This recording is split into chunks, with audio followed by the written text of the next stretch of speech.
Hai hai Sobat Montini, kembali lagi bersama Monica di program Masyarakat Telisik. Nah, kita akan ngobrol santai tapi mendalam tentang isu-isu yang dekat dengan keseharian kita. Tapi Monica hari ini tidak sendiri, bersama dengan Kak Icat. Halo Kak Icat, apa kabar hari ini? Halo Monica, kabar luar biasa hari ini. Kak Icat, hari ini kita akan bahas tentang apa nih Kak Icat?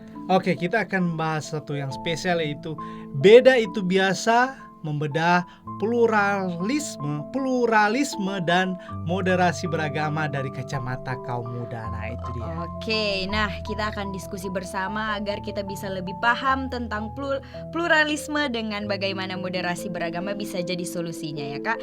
Dan yang menarik kita akan lihat juga bagaimana ajaran sosial Gereja Katolik punya peran penting dalam hal ini. Nah, tidak usah berlama-lama, kita langsung masuk aja nih ke pertanyaan nih Kak Icat. Kenapa sih di era sekarang pluralisme itu masih sering jadi isu sensitif, apalagi di kalangan anak muda nih Kak Icat? Iya. Memang ini DP kata ini pluralisme ini rupa siksa nama cubu. Oke. Nah, pluralisme sendiri itu menjadi isu sensitif karena kita cenderung hidup dalam gelembung yang homogen dengan interaksi minim bersama orang yang berbeda. Ditambah lagi pendidikan yang kita terima baik di sekolah maupun keluarga kadang lebih menekankan dogmatisme agama sendiri atau membuka ruang pemahaman agama lain ini masih kurang. Nah, hal ini menciptakan sebenarnya ada sekat-sekat yang membuat kita sulit untuk melihat ada perbedaan sebagai kekayaan yang bukan semacam ancaman. Nah, fenomena ini diperparah dengan disinformasi atau adanya hoax yang ada di media sosial yang memperkuat pandangan kita sendiri, sehingga dari algoritma media sosial sendiri membentuk polarisasi yang menyebabkan narasi kebencian dan menciptakan persepsi bahwa kelompok lain itu berbeda dan berbahaya, meskipun itu hanya asumsi. Nah, akibatnya kita terjebak dalam prasangka dan saling curiga yang mengikis sebenarnya persatuan kita di Indonesia, apalagi di Manado. Begitu. Oke. Jadi pada intinya Kak Icat minim ya bersama dengan orang yang berbeda. Iya. Nah Kak Icat, Indonesia itu kan beragam nih banget. Tapi kenapa sih pendidikan kita belum bisa ngimbangin dan ngajarin kita cara menghargai perbedaan Kak Icat? Nah, oke. Karena ini bicara tentang sistem pendidikan ya, tidak juga saya mau katakan bahwa sistem pendidikan ini ada yang kurang atau ada yang salah, tapi kita coba refleksikan bersama, coba kita lihat kembali. Nah, sebenarnya dalam sistem pendidikan kita itu masih sebenarnya ada terperangkap dalam pendekatan yang eksklusif dan dogmatis, karena materi yang diajarkan lebih fokus pada doktrin internal atau tanpa menyentuh aspek universal seperti etika, toleransi, dan dialog antar agama. Nah, ini yang membuat akhirnya lulusan sekolah itu kuat di agamanya sendiri-sendiri. Nah, dengan agama yang sendiri-sendiri itu sehingga kurang sebenarnya pengetahuan yang lebih dalam dari agamanya mereka dan empati terhadap keyakinan orang lain. Nah, memang terlihat bahwa ada kurikulum yang kurang yang memberikan sebenarnya ruang atau pengalaman langsung untuk membangun sebenarnya pemahaman pluralisme itu sendiri dan juga kolaborasi lintas agama. Nah, memang pendidikan agama menjadi jembatan yang menghubungkan berbagai kelompok, bukan sebenarnya menjadi tembok pemisah. Sehingga memang pemahaman pluralisme sejati itu harus tumbuh dari interaksi nyata, bukan hanya teori atau hanya orang belajar dari apa. Nah, itu memang harus ada interaksi, berarti ada dialog antar umat beragama. Oke, jadi sistem pendidikan kita itu masih diajarkan materi-materi yang fokus pada doktrin internal ya Kak Ica, tanpa menyentuh aspek universal seperti etika, toleransi, dan bahkan dialog antar beragama. Nah Kak Icat, jadi apa sih sebenarnya esensi dari moderasi beragama yang sering kita dengar itu nih? Nah oke, moderasi beragama itu adalah cara beragama yang tidak ekstrim, menolak kekerasan dan mengedepankan sebenarnya nilai-nilai kebangsaan. Nah, ini bukan berarti beragama orang setengah-setengahnya, melainkan mengamalkan ajaran agama itu dengan sungguh-sungguh, bijaksana dan kontekstual tanpa merugikan orang lain. Nah, moderasi beragama mendorong kita menjadi pribadi yang toleran, ramah terhadap perbedaan dan berkontribusi pada perdamaian. Nah, itu yang penting. Nah, moderasi beragama sebenarnya mengajak kita untuk melihat keberagaman sebagai anugerah, sebagai bentuk syukur dan bukan sebenarnya masalah.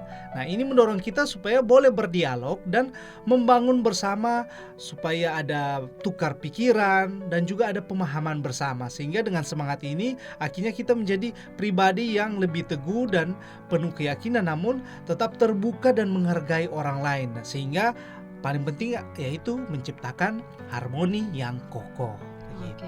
Jadi moderasi beragama itu mendorong kita menjadi pribadi yang lebih toleran ya Kak. Iya. Nah Kak Icat, bagaimana ajaran sosial gereja Katolik bisa ditarik ke dalam pembahasan ini? Apa relevansinya nih Kak Icat? Oke, nah kalau dilihat bahwa ajaran sosial gereja memang memiliki prinsip universal yang selaras dengan nilai moderasi beragama, karena ajaran sosial gereja Katolik sendiri sebenarnya menekankan apa?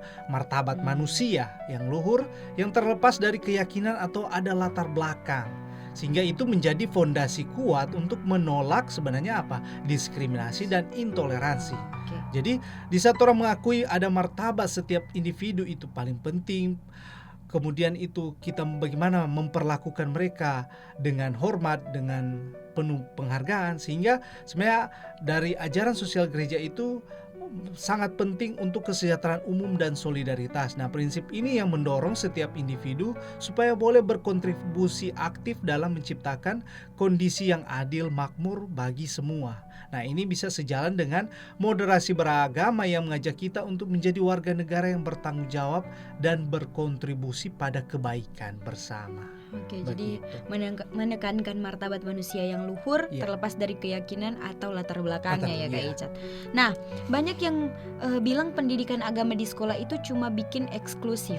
Gimana nih Kak Icat? Menurut Kak Icat itu seperti apa nih? Oke, memang ada kecenderungan dalam pendidikan agama di sekolah itu fokus pada doktrin internal atau minimnya interaksi dengan realitas keberagaman. Karena materi yang diajarkan juga mempromosikan sebenarnya pada satu agama. Nah, itu sebenarnya kurang memberikan ruangan pemahaman atau apresiasi terhadap agama yang lain. Nah, namun ini secara tidak langsung sebenarnya membentuk pandangan eksklusif pada siswa dan membuat mereka kesulitan berdialog dengan teman yang berbeda keyakinan. Nah, kondisi ini sebenarnya bertentangan dengan semangat pluralisme dan moderasi beragama. Seharusnya pendidikan agama menjadi jembatan yang menghubungkan, bukan tembok pemisah. Nah, memang kurikulum juga perlu adanya perubahan, lebih pada etika universal, sejarah agama, dan mempromosikan sebenarnya kolaborasi yang melibatkan siswa dari berbagai latar belakang keyakinan. Begitu. Jadi seharusnya pendidikan agama itu jadi jembatan ya Kak Iya. Icat, untuk menghubungkan perbedaan dari beberapa siswa dan agama.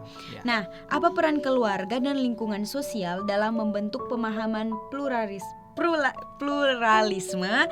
pada anak muda nih Kak Icat? Aduh, so siksa ini astaga.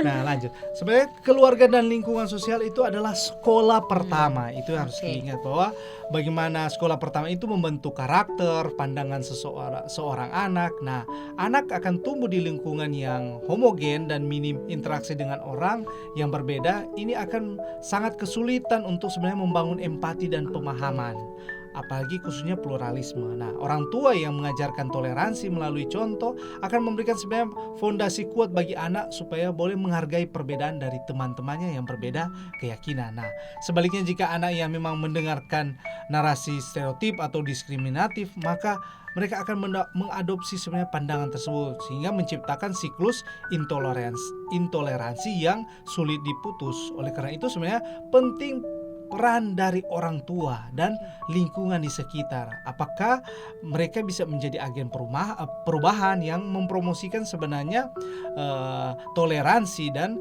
ada ruang interaksi yang sehat untuk bisa berdialog dengan ataupun punya komunikasi baik dengan yang berbeda agama. Begitu. Jadi keluarga dan lingkungan sosial itu merupakan sekolah pertama ya Kak Icat. Itu yang paling penting sebenarnya. Orang tua juga jadi patokan anak-anak ya. Iya. Nah Kak Icat, kenapa sih media sosial itu bisa jadi ladang subur buat hoax atau polarisasi, dan apa hubungannya sama pluralisme? Oke. Nah, media sosial itu kan memang Ya, tidak bisa terang pungkiri karena setiap orang itu Semua datang dari media dari sosial. bangun tidur sampai mau tidur itu sebelum tidur tetap pegang HP. HP. Jadi memang media sosial itu sudah jadi kebutuhan, bahkan sudah jadi alat yang tidak bisa dilepaskan oleh setiap orang. Nah, karena itu bisa dikatakan bahwa media sosial ini bisa ada pisau bermata dua karena ia bisa menghubungkan kita, tetapi juga ada sebagai alat efektif juga untuk bisa menyebarkan sebenarnya kebencian dan disinformasi. Nah, jika itu berlanjut, sebenarnya algoritma media sosial ini dirancang untuk sebenarnya menunjukkan konten yang sesuai ataupun keinginan untuk melihat konten tersebut, sehingga akan dipilih lagi sehingga kita terjebak sebenarnya pada gelembung filter yang memperkuat sebenarnya pandangan kita tanpa terekspos sudut pandang yang berbeda. Nah, kondisi ini sangat berbahaya bagi pluralisme saat hoax atau narasi kebencian itu lebih pada kelompok-kelompok, akhirnya itu bisa membangun prasangka dan polarisasi pun terjadi. Masyarakat bisa terpecah menjadi ada kubu sana, kubu sini, dan bisa ada saling curiga, dan itu bisa lewat media sosial sehingga bisa merusak sebenarnya keharmonisan dan kedamaian. Begitu. Oke, begitu. Jadi kondisi itu sangat berbahaya Iya. ya Kak Icat kalau kita ndak pakai bagus-bagus dah. Bagus. Jadi DP algoritma Algoritma dan jadi media bagi sosial. yang hoax semua. Iya. Jadi orang mesti mencari pandangan yang positif, mesti lihat hal-hal yang positif juga dengan di lebih media. kritis sebenarnya. Ya, lebih betul. kritis. Nah, Kak Icat, apa sih yang dimaksud dengan menguatkan komitmen kebangsaan dalam kerangka moderasi beragama nih Kak Icat? Oke, nah menguatkan komitmen kebangsaan dalam moderasi beragama itu sebenarnya mengamalkan ajaran agama dengan sungguh-sungguh dan dengan setia pada bingkai NKRI. Nah, ini bagaimana kita diajak sebenarnya menyadari sebenarnya identitas kita sebagai warga negara Indonesia yang bertanggung jawab menjaga persatuan dan kesatuan. Nah, nilai kebangsaan seperti Bhinneka Tunggal Ika dan Pancasila sebenarnya menjadi pedoman dalam mengamalkan sebenarnya keyakinan kita. Nah, namun ini menjadi tantangan dan kesulitan sebenarnya di saat orang hidup di saat ini, apalagi ada pemberitaan sana sini. Jadi menjadi pertanyaan kembali sebenarnya torang bentuk Bhinneka Tunggal Ika dan bagaimana torang mengamalkan Pancasila ini dipertanyakan kembali. Nah, namun itu diperkuat sebenarnya jika kalau torang punya keyakinan kuat sungguh-sungguh dan bisa toleran dengan agama yang lain. Nah, sikap ini sebenarnya sejalan juga dengan prinsip kesejahteraan umum yang bisa dikaitkan dalam ajaran sosial gereja. Memang menekankan sebenarnya tujuan masyarakat itu menciptakan sebenarnya kondisi sejahtera bagi semua, dan juga komitmen kebangsaan ini bisa menjadi umat beragama yang baik dan warga negara yang bisa bertanggung jawab, yang ikut bisa membangun bangsa yang lebih adil dan makmur. Begitu. Memang tapi ada kesulitan yang Tetap cukup, ada kesulitannya Kak Icat. yang cukup perlu jadi PR dan Oke. menjadi refleksi kita bersama. Jadi pada intinya itu mengamalkan ajaran agama dengan setia pada bingkai NKRI ya Kak Icat. Nah Kak Icat, bagaimana moderasi beragama bisa mengakomodasi dialog dan toleransi sesuai dengan ajaran gereja Katolik nih Kak Icat? Oke, nah moderasi beragama dan ajaran Katolik sendiri itu bisa menganggap sebenarnya dialog sebagai kunci perdamaian. Nah, moderasi beragama mendorong kita untuk tidak hanya toleran tapi juga aktif berdialog. Nah, dialog ini tidak bertujuan supaya orang boleh tak ubah orang keyakinan ataupun tiba-tiba boleh terganggu atau bagaimana dari orang imannya. Nah, sebenarnya di situ orang boleh tukar pikiran, boleh saling belajar, boleh saling paham, dan paling pentingnya itu bisa menghargai satu sama lain karena di situ kita membangun hubungan yang baik. Nah, saling gitu. berbeda rupa ini beda, orang Iya, boleh dengar boleh Kak Icat. mendengar, bercerita. Betul, Nah, betul. itu yang paling penting sebenarnya. Nah, sikap ini sebenarnya selaras dengan dokumen Gereja Katolik yaitu Nostra Aetate yang menyerukan sebenarnya dialog dengan umat beragama yang berbeda keyakinan. Nah, lewat dialog ini sebenarnya kita memecah sebenarnya jembatan, kita memecah sebenarnya tembok dan kita sebenarnya menjadi jembatan. Nah, bagaimana kita membangun empati dan menyadari sebenarnya bahwa kita memiliki banyak kesamaan sebagai manusia. Jadi patokannya lebih kita melihat sebagai manusia, bukan lebih pada melihat dia agama apa, dia ini. Nah, itu akan jadi perbedaan. Nah, dialog sebenarnya menjadi alat ampuh untuk menciptakan sebenarnya kedamaian dan bukan hanya toleransi pasif atau hanya secara belajar di buku begini, tidak. Sebenarnya melainkan sebenarnya ada kolaborasi aktif dalam membangun masyarakat yang lebih baik begitu. Oke, jadi intinya itu dialog bertukar pikiran ya Iya. Kak Icat. Merupakan salah satu alat ampuh untuk menciptakan suatu kedamaian agar menerima perbedaan. Nah Kak Icat, kenapa sih penting banget buat menolak kekerasan atas nama agama nih? Sensitif komang ini pertanyaan. Nah, memang menolak kekerasan atau atas nama agama adalah prinsip fundamental yang dijunjung tinggi oleh moderasi beragama dan juga ajaran sosial gereja kita sendiri. Nah, kekerasan dalam bentuk apapun itu merusak martabat manusia yang luhur dan tidak dapat dibenarkan. Nah, agama sebenarnya menjadi sumber kedamaian dan kebaikan, bukan menjadi alat untuk membenarkan tindakan yang merusak. Oke. Nah, ajaran sosial gereja sendiri khususnya dalam Gaudium et Spes menegaskan martabat manusia harus dihormati tanpa syarat. Baru setiap individu diciptakan seturut citra Allah. Kekerasan atas nama agama adalah pengkhianatan sebenarnya terhadap prinsip dasar ini. Menolak kekerasan bukan hanya soal etika tetapi juga soal menjaga nilai-nilai kemanusiaan yang universal. Oke, jadi agama itu seharusnya menjadi sumber kedamaian dan Iya. kebaikan. Nah, Sobat Munti, udah panjang banget nih pembahasan kita. Tapi sebelum kita lanjut, kita dengerin lagu dulu ini. Oke, hai Sobat Montini. Kembali lagi bersama Monica, masih membahas tentang materi yang sama bersama dengan Kak Icat nih. Nah Kak Icat, kita langsung masuk aja nih ke pertanyaan selanjutnya ya. Apa sih sebenarnya kaitan antara prinsip martabat manusia dengan moderasi beragama nih Kak Icat? Oke, nah prinsip martabat manusia adalah fondasi utama yang menghubungkan sebenarnya moderasi beragama dengan ajaran sosial gereja. Nah, keduanya sebenarnya berlandaskan pada keyakinan bahwa setiap individu punya martabat luhur yang harus dihormati tanpa memandang keyakinan atau latar belakangnya. Nah, moderasi beragama sebenarnya mendorong kita melihat orang lain sebagai sesama manusia yang berhak sebenarnya mendapatkan perlakuan yang adil. Nah, dengan mengakui martabat luhur setiap individu, kita secara otomatis sebenarnya menolak segala bentuk kekerasan dan diskriminasi. Nah, hal ini selaras dengan ajaran sosial gereja Katolik yang menegaskan sebenarnya martabat manusia tidak boleh dirusak.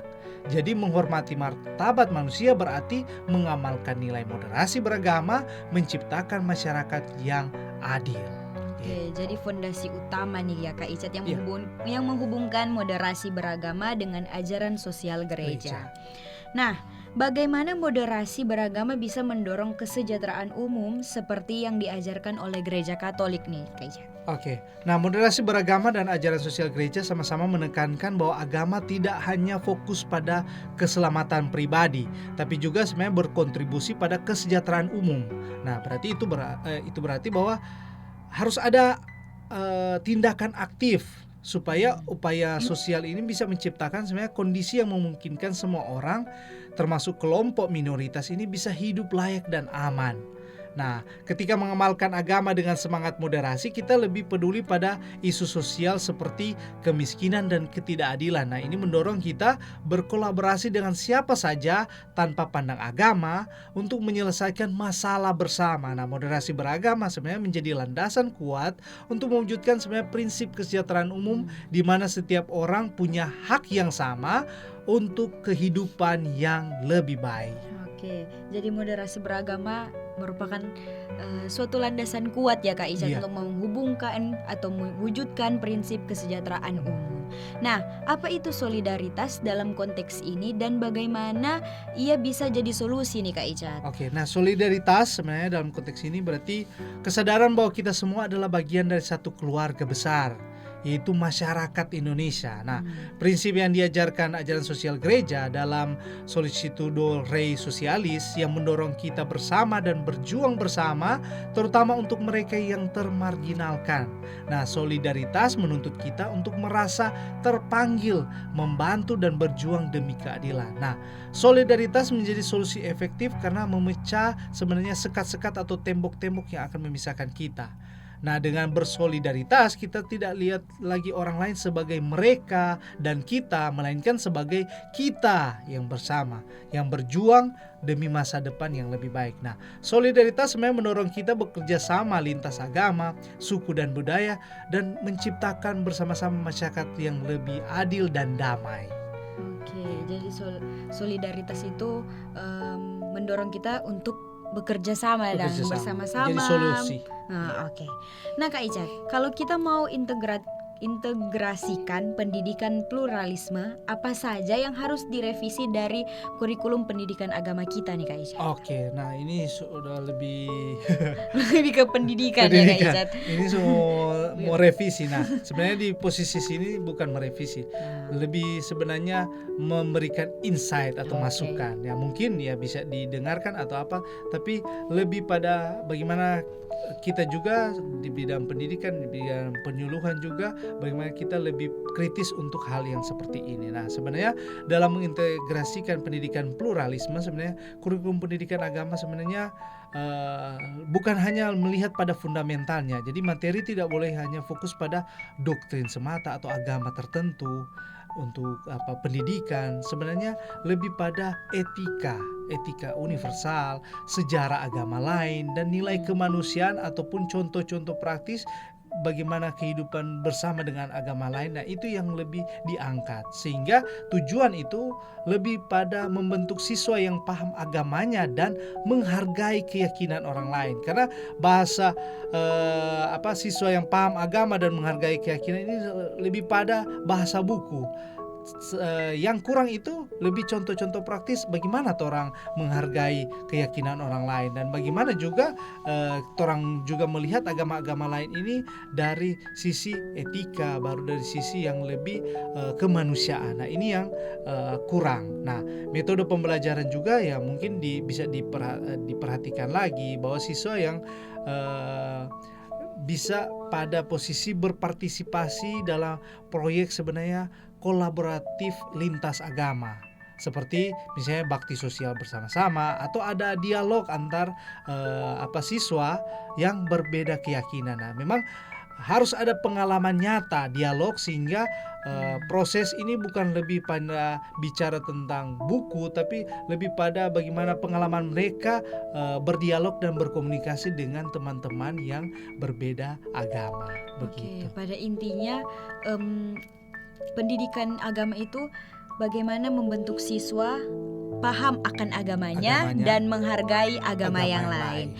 Nah, Kak Icat, apa peran strategis yang bisa dimainkan oleh para pemimpin agama dalam menyebarkan moderasi beragama ini nih, Kak Icat? Oke. Nah, pemimpin agama lebih memegang peran strategis sebenarnya karena menjadi panutan dan penyebar narasi positif. Nah, dengan otoritas moral yang bisa didengar oleh banyak orang, oleh karena itu mereka bisa menjadi garda terdepan dalam menyebarkan sebenarnya narasi moderasi beragama yang sebenarnya menekankan dialog, toleransi dan kerjasama. Nah, sebenarnya para pemimpin agama itu harus berani menolak sebenarnya ekstremisme dan menjadi jembatan, jangan jadi menjadi tembok sebenarnya. Nah, itulah bagaimana peran dari pemimpin agama itu bisa sejalan dengan ajaran gereja Katolik, yaitu Nostra Aetate, yang sebenarnya mengajak untuk berdialog dengan umat beragama lain. Dan dengan menjadi pelopor dalam dialog, para pemimpin agama juga bisa menunjukkan perbedaan adalah hal yang harus disyukuri, bukan ditakuti.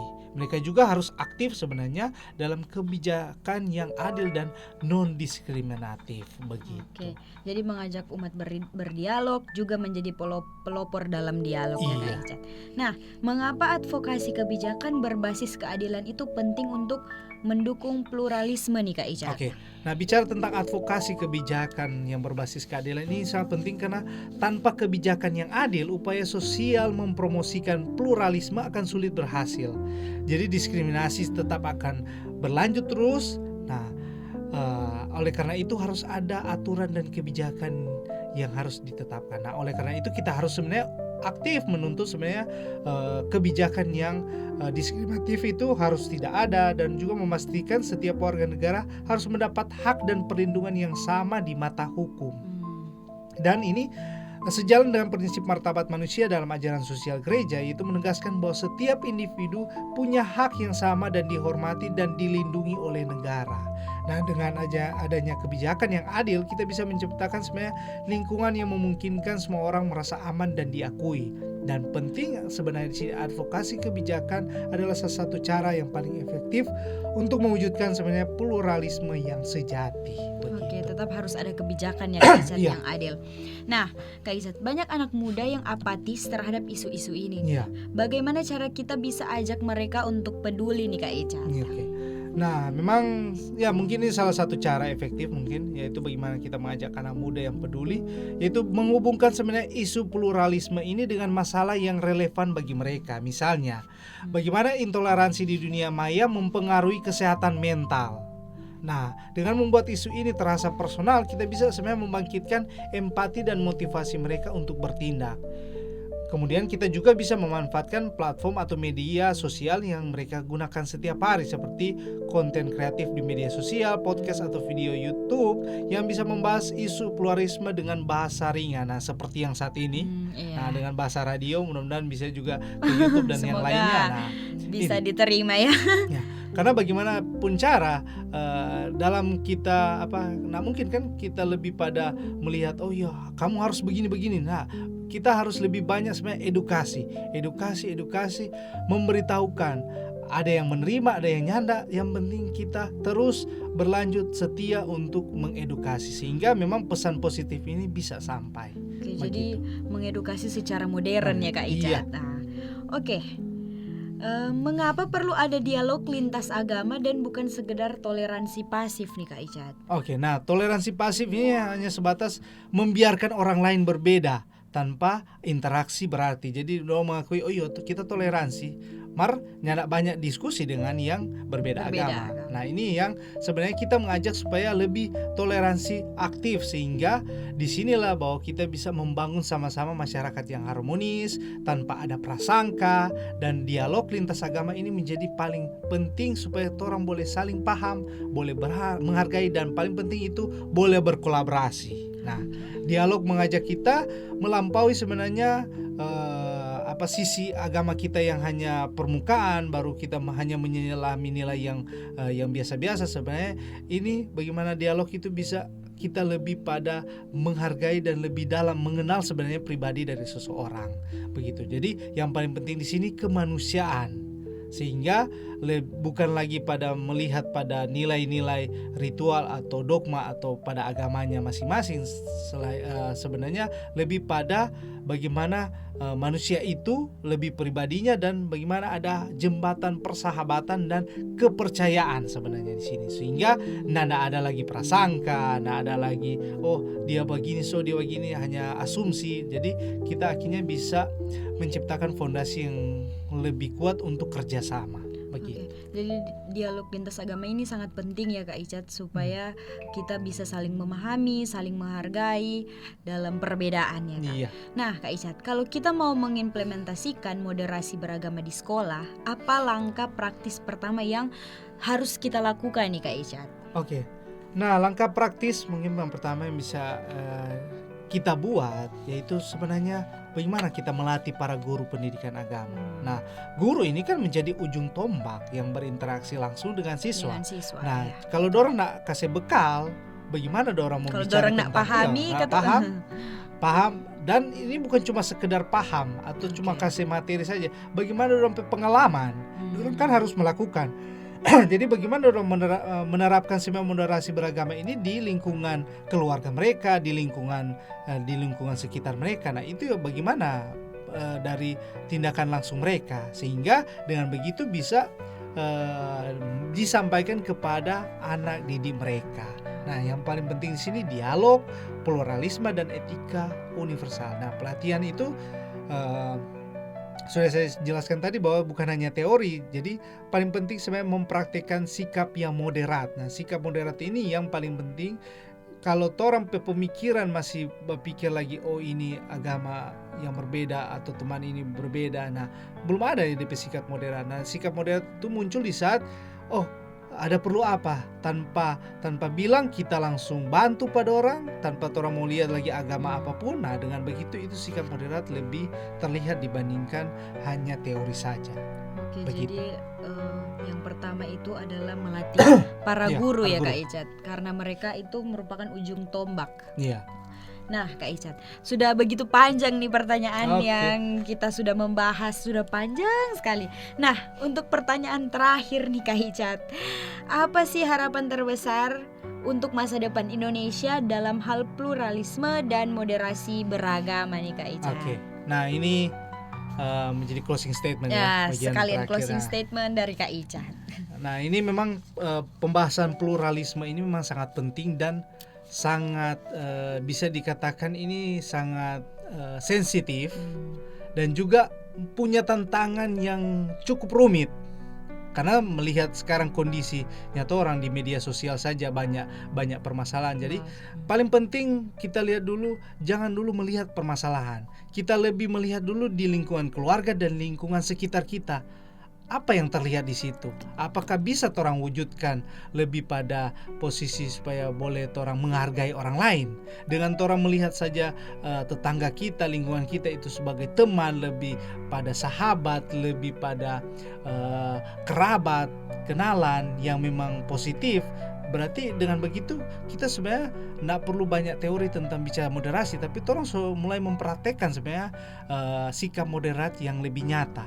Jadi tidak perlu sebenarnya teori yang panjang lebar apa segala macam, tapi yang paling penting itu di dalam keluarga kita, di dalam lingkungan kita ada bentuk menghargai, dan yang paling penting sebagai orang Katolik yaitu mengasihi. Boleh kata orang mengasihi sesama kita, apalagi musuh kita. Itu kan di dalam kitab suci. Tapi yang paling penting bagaimana kasih ini bisa bukan cuma orang rasakan ke dalam diri kita, tapi bagaimana kita boleh berikan kepada orang lain. Nah, itu yang paling penting.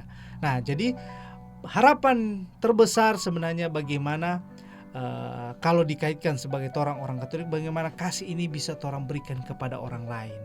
Jadi bagaimana orang pe belas kasih, bagaimana orang pe cinta ini bukan orang pendam sendiri atau cuma orang pe keluarga, tapi bagaimana dengan berbagi dengan sesama, khususnya mereka yang agama yang berbeda keyakinan dan orang. Kalau orang nak melihat lagi sebagai agama perbedaan, lebih pada persaudaraan dan lebih pada pertemanan, itu lebih bagus dibandingkan orang hanya belajar teori atau hanya lebih pada mengerti tentang moderasi seperti ini. Begitu. Nah, closing statement dari Kak Icat memang sudah sangat lengkap ya teman-teman. Nah, berharap juga untuk generasi muda, untuk kita nih anak muda, jangan mudah terprovokasi ya, tetapi justru menjadi agen perdamaian dalam perbedaan. Nah Kak Icat, terima kasih untuk materi kita hari ini yang sangat bagus sekali. Semoga kita bisa bertemu lagi ya di Telisik selanjutnya Kak Icat dengan materi-materi yang lebih bagus. Nah Sobat Monty ini kalau masih mau dengar Telisik ini, nanti kita ketemu di hari-hari selanjutnya. Dadah. Oke, dadah.